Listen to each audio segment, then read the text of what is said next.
Good evening, good evening, good evening. How is everyone doing tonight?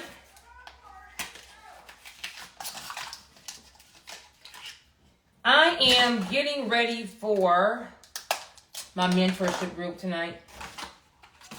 And so I said, let's do a little business structure. Let's do a couple business structure tips before I start my session. I gotta get my face together so they actually know who they're talking to. They're gonna be like, girl, who is this? This is not the girl who sold me the mentorship. Who are you? So, for those who are interested in learning how to market their business, protect their assets, structure their business, you want to comment bank in the comments if you're on my Instagram page. You want to click that first link in my bio if you're on my TikTok page or YouTube page to sign up for my free See at the Bank Masterclass this Sunday, 9 p.m. Going over business structure, how to protect your assets, how to market your business to get more clients, and how to sell a digital product. So let's get into it. When we are talking about starting our business, growing our business, we're even thinking of a business concept, we want to make sure that we protect ourselves. I always say it's grimy out here in these business streets. So you need to make sure that you come out here protected, okay? So I'll kind of just start from the very, very, very beginning of some things we need to do. So number one, you want to make sure that your name is available. You don't want to start a business with a name that's already been trademarked, right? Well, let me say it differently. Depending on your risk tolerance, if you're one of those people who I don't care, well, you can go on ahead and start a business if your name can't be trademarked. But some people may be like, I want to make sure I have no issues. I don't have to go back and forth. So the first thing you want to do is make sure is our name available. So we're going to check to see if our name is available by number one, going to the USPTO, so the U.S. Trademark and the U.S. Patent and Trademark Office. So USPTO.gov. And you want to see if number one, if anyone already has your name, and then number two, if they do, is it in the same class or category that your business is in, okay? So there can be multiple businesses that have the same name. Think about Dove Soap and Dove Chocolate. They both have the name Dove, but they're in different categories. So the first thing you want to do is check the USPTO office and see, is my name already taken in the class or the category that I plan on doing business in? Second, you want to check GoDaddy. So GoDaddy.com. Is your domain already taken? So depending on your business and depending on the risk tolerance that you have, if you're like, this has to be my business name. So I have never trademarked a name of one of my businesses. I didn't trademark them most of the time because I couldn't trademark them, okay? So I'm a little bit more on the riskier side, right? I'm like, okay, I want this name. It's not available. I don't care. I don't think you're going to spend the money to stop me. That's my train of thought, right? But I'm a little bit more riskier. So to play it on the safe side, you want to go to GoDaddy.com and see, is your name or is some derivative of your name? So if my business is Joy's Lashes, okay, and Joy's Lashes is taken, but I've already started my business. I already have the packaging. I don't really want to stop using Joy's Lashes, but on GoDaddy.com, somebody already has Joy'sLashes.com.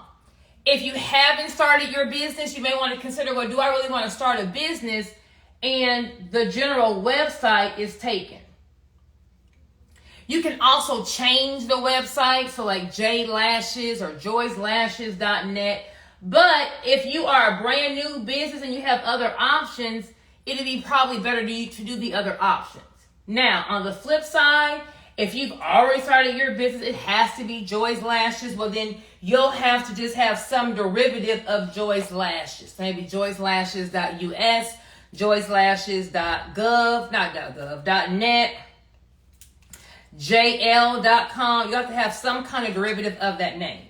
So, babe, I done bossed up and don't even know how to use it. So, after we check the trademark office, we check GoDaddy to see if we can actually get a website with that name. You then want to check social media.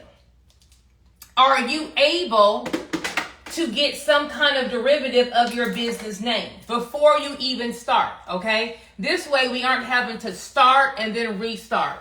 Start and then restart. Now, once again, on the flip side, if you already started your business and your name's taken, you may have to do a little remixing, okay? So I'll give an example. My car dealership name is Hollywood Motors. Started Hollywood Motors, got the license, got everything in Hollywood Motors. It has to be Hollywood Motors because when I started the business, I was married, y'all. R.I.P. And so my son's father, that was his nickname, Hollywood. So it had to be Hollywood Motors. Now, we couldn't trademark it because I want to say there was a Hollywood Motors in Florida already trademarked, but our name had to be Hollywood Motors.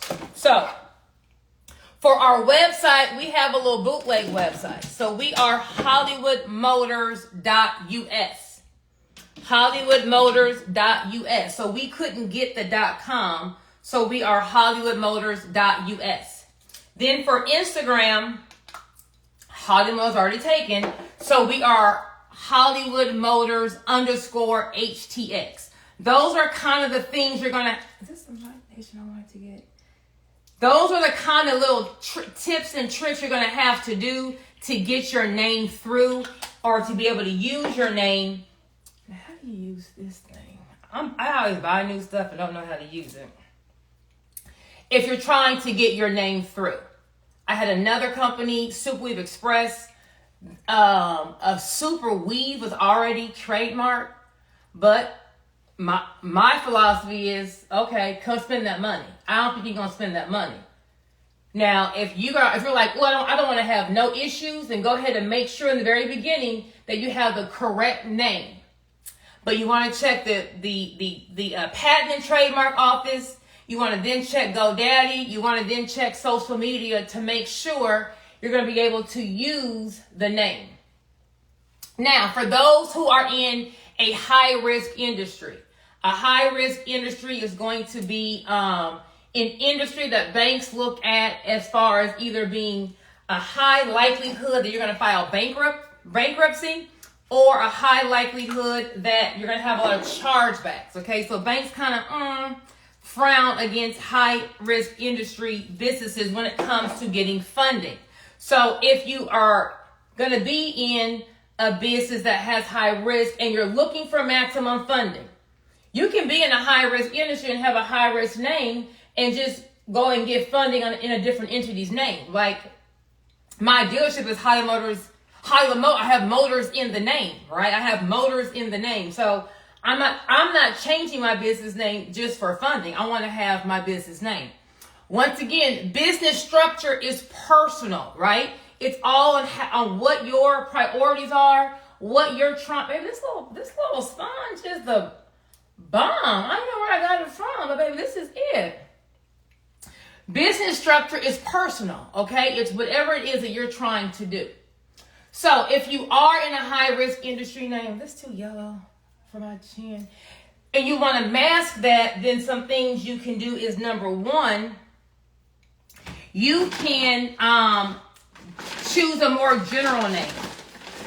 Solutions, enterprises. So don't have the actual business of what you're doing in your business name. You can have a more general name and then get a DBA or an assumed name or a fictitious name. Those are all different ways of getting a nickname for your business. So if I am Joy's Motors, but I want to make sure I get funding in this company, I can have J&J Solutions and then get a DBA or an assumed name, depending on what my state uses, so that I can do business as Joy Motors. So if you haven't started your business yet, you want to take all of these things into consideration. If you have started your business yet, but you haven't actually formed the entity, you're going to have to kind of make sure that you can get your name or some kind of derivative of your name. So a lot of times when people go to get their LLC, their name is taken, right? So one thing I tell people you can do is you got to maybe add something to the front of the name or to the end of the name. So I want to have, once again, Joy's Lashes, but Joy's Lashes LLC is already taken. I can then maybe put Joy's Lashes Enterprises, adding a name at the end of my name. Or I can add something in the beginning and the end. So the Joy's Lashes Enterprises. Just trying to make it different enough so that the Secretary of State will approve my entity, okay? So that's the name. The next thing for business structure is you want to make sure you have a business address, okay? You want to have a business address. So if you have a brick and mortar business, then you would use your business address. If you are working from home or you haven't quite gotten to the space where you have a brick and mortar address, you're going to have to then go rent a business address, okay? So you can rent a business address by getting a virtual address. Now, the biggest misconception is going to be a virtual address is going to be a P.O. box or the UPS store or some kind of mailbox service. A virtual office is not a mailbox service, okay? It's going to be a corporate location. It's going to be where you walk in and there's going to be a receptionist there saying hi. There's going to be places inside the building where you can rent either conference rooms or office suites to be able to have meetings. It's an actual office building for meetings, okay? So you can either choose to have office space there also or use the office space, or you can just use them to be able to use their address. But we don't want to have our home address on our paperwork. We want to make sure we have some kind of business address. Now, the one place that the virtual address is not going to work is going to be at that business bank account, okay? So for money laundering, for fraud reasons, you are not going to, the bank is not going to allow you to have a virtual address for your banking address. They want a physical location they can run up on you and put their hands on you. Okay, so when you have your virtual address, but you go to your bank to get your account, and they tell you, oh, you can't use that, don't be alarmed. That's nothing new. They are not going to allow you to use any kind of virtual address for your business banking. Okay, so your LLC can have it. Sometimes, depending on the address, the EIN number will work there. But when it comes to business banking, they are not going to approve a virtual address. So you will just put your home address for the business bank account. Okay. If we got any questions on whatever thus far, you can go ahead and drop those in the comments. Now, the most important address you need to be concerned with is going to be the address for the registered agent. If you already have your LLC right now, you want to check and make sure that the registered agent's address is a current address, because this is the address that the state's going to be contacting you at if something is wrong or missing from your LLC. This is going to be the address that if someone is trying to sue you, they're going to be mailing this information here. So the registered agent's address is where you're saying, hey, if you're trying to contact my business, contact me here. You may have moved from that address. You may have hired someone to form your LLC, and for the first year, they were going to be your agent, but then you stopped paying them, so they aren't your agent anymore. You want to make sure that this address is correct, because if it's not and someone is suing you, the process server is going to leave that lawsuit at that address.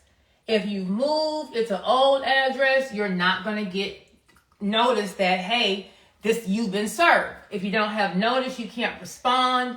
If you don't respond, you can lose a lawsuit that you didn't do anything wrong just by not being able to respond to it, okay? So, those of y'all who have your LLC, when we get off this live, go pull your articles of organization, go pull your LLC documents out, and go see, do I have a current address? If you don't, you want to update that information by filing an amendment with your Secretary of State. LLC ownership. Most states are going to list the owners on the LLC documents. So the owner of an LLC is going to be called the LLC member. The LLC member. So most states are going to list the name and the address of the LLC member. If you don't want your information listed, well, then you're going to have to, well, there's a couple of ways you can do it. One way would be, I never have it, here we go.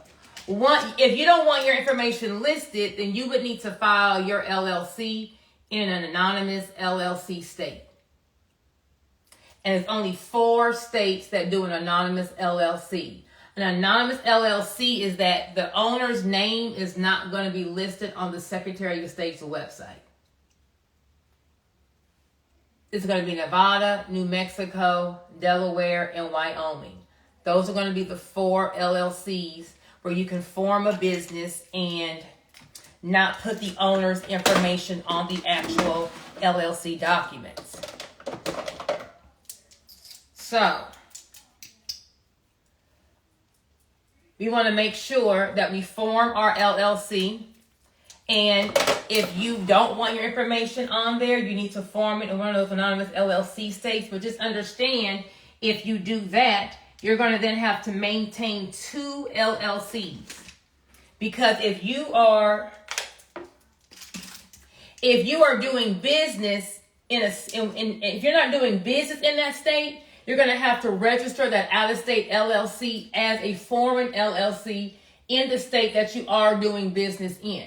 So for some people, it may be worth the extra work, the extra filing fees, the extra cost, the extra expenses. If you're on a budget or you don't really have a need for someone to not know that you own an LLC, then the simplest thing is just to form the LLC in the state that you live in, okay? So once again, business structure is personal. It depends on what your goals are, what you're trying to do. There is nothing wrong with someone knowing that you own this business, right? Like it's nothing wrong. Nothing's going to happen to you, okay? But, different people have different things going on. For example, if I have Joy's Lashes, and let's just say this last batch of lashes that I got was subpar, right? So I didn't pay my vendor. And I'm telling like, girl, you playing with me. These lashes is not the same quality. I done shipped them back. And I said, I don't want those. Give me the original lashes. And they're saying, well, I'm sorry. We already shipped them. You owe us this money. And me and my lash vendor are going back and forth, back and forth, back and forth. And in the interim, as I'm going back and forth with my lash vendor, I decide I also now want to start a new business. I'm going to do blah, blah, blah. Well, because I already know I'm going back and forth with this lash vendor and we probably aren't going to see eye to eye. So there's a strong possibility that I'm about to be in litigation with my lash vendor. I may not want my lash vendor knowing that I'm starting a new business. I don't need them all over here on some new stuff, okay? So if that's what I have going on, then it may make sense for me to go ahead and form an LLC elsewhere so that they can't track what my new venture is. I'm just trying to give an example of, why someone would spend all this money and do that. So like I said, everyone's business structure is different. It's not a one size fits all. But the simplest way to form your LLC, which is fine, is going to be in the state that you live in or the state that you're going to do business in. That's the simplest way to form your LLC. So we're forming our LLC. We have the correct name. We have our business address. We have checked with the Secretary of State. We now, our name is good. Everything is good. And we formed our LLC. The next thing we need for our business structure is we need to have our EIN number. That's going to be our tax ID. And then we also need to have an operating agreement. An operating agreement is going to be the contract for the LLC. It's a corporate formality. You just need to have it. It's going to govern how your LLC is ran. Even if you are the only owner of your LLC, you need to have this document. Besides having, oh, this is real red. Okay, Nars, with the red. Okay, it may be a little too red, Nars. It may be a little too red, Nars. A little too red. Let me try to work this out. So, where was I? Oh, our operating agreement. Okay, if you need an operating agreement, you can comment contracts. If you're on my Instagram page, if you're on my TikTok page, or my YouTube page, you have to click that first link in my bio. And you want to click the link that says contracts, and I have an operating agreement template on there for you if you need an operating agreement. We need to have an operating agreement. If you don't have one and something happened, you're going to have to default to your state's business rules, and those rules may not be beneficial to you. So for that reason, you want to make sure that you have your own contract, that's designed as how you want things ran. It's also a corporate formality. And then the last thing you need is have your LLC, EIN, business bank account. I got too much stuff going on. We need here we go. We need a business bank account. We cannot be taking business money in personal accounts.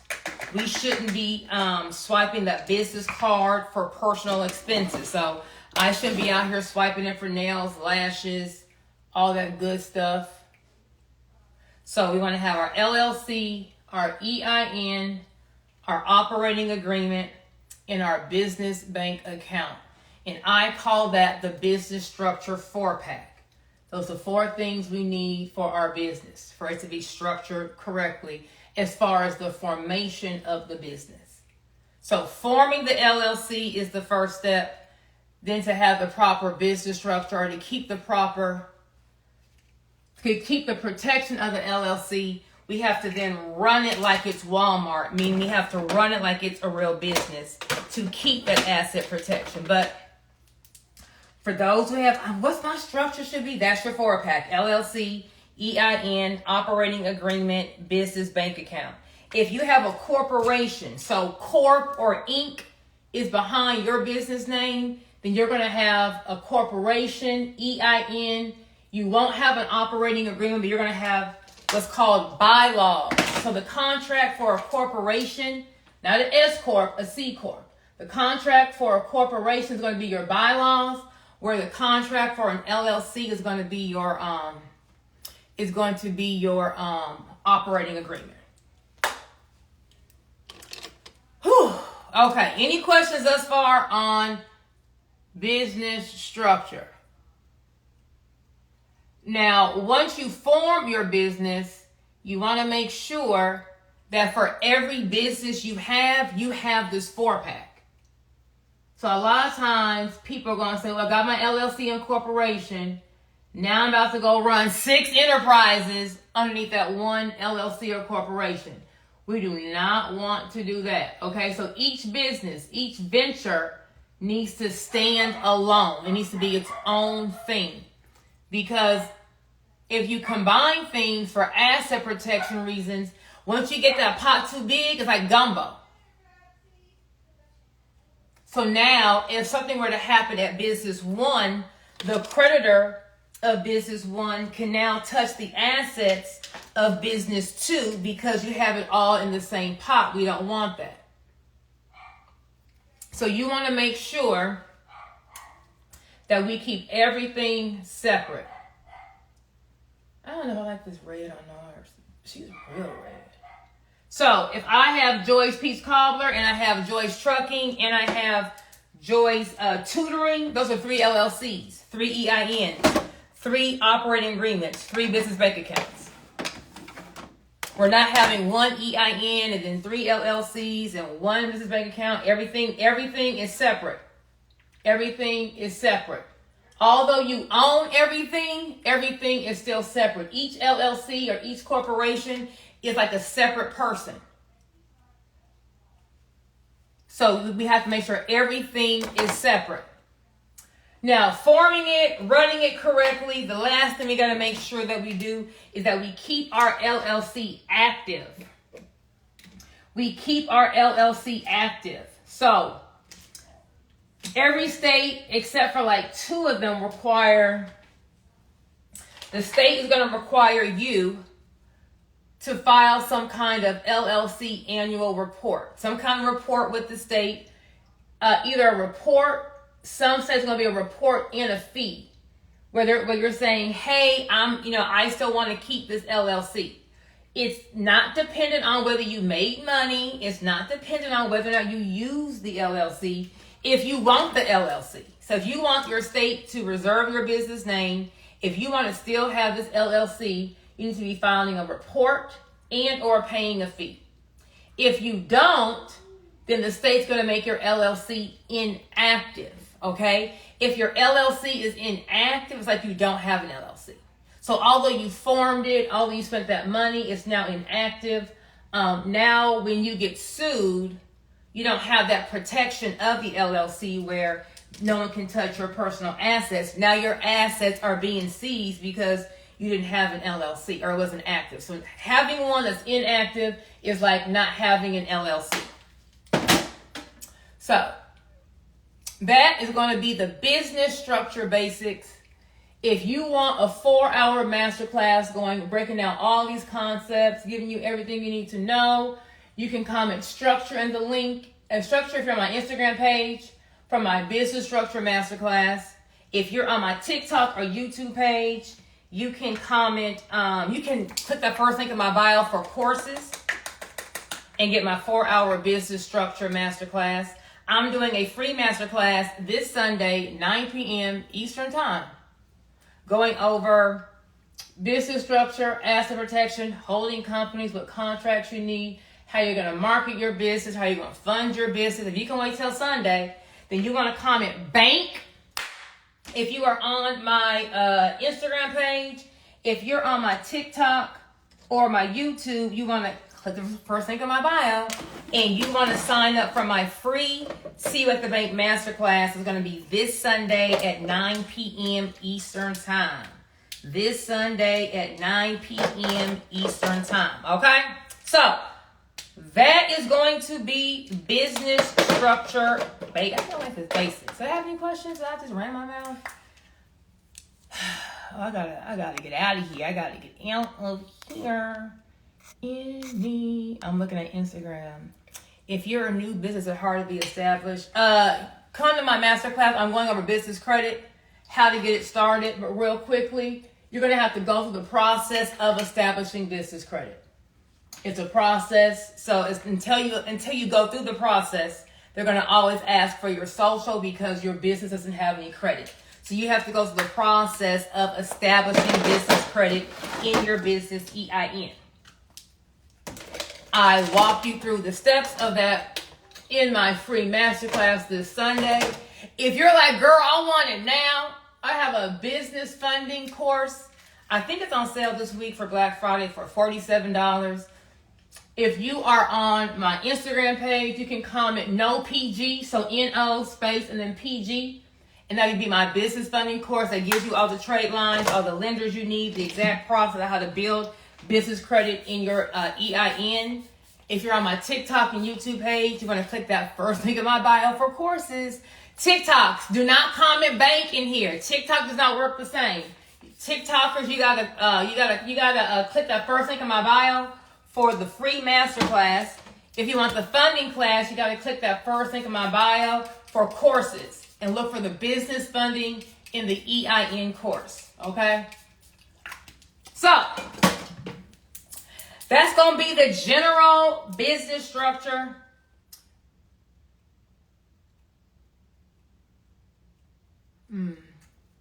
Pat, that was not what I wanted. So I got to get ready for my mentorship group. I hope I answered everyone's questions that I saw in the comments. Everyone have a fabulous Monday, and I will, of course, see you at the bank.